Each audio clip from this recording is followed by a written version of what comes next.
నమస్కారం ఘంటారావానికి స్వాగతం. ముందుగా ప్రధాన అంశాలు. ఎన్డీఏలో ఉంటూ ఇండి కూటమికి ఎలా మద్దతిస్తాం? రేవంత్ రెడ్డి వ్యాఖ్యలపై స్పందించిన సీఎం చంద్రబాబు.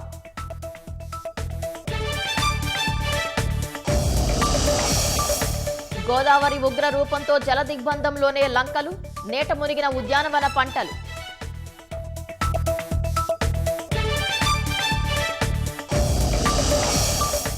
ఈ నెల 25 నుంచి స్మార్ట్ రేషన్ కార్డుల పంపిణీ 4 విడతల్లో పూర్తి చేస్తామన్న మంత్రి నాదెండ్ల.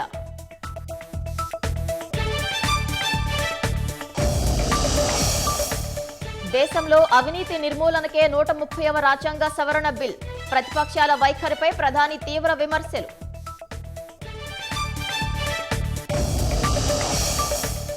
ఢిల్లీలో కుక్కల బెడదపై సుప్రీం కీలక ఉత్తర్వులు. ప్రత్యేక ప్రాంతాల్లోనే ఆహారం ఇవ్వాలని వెల్లడి.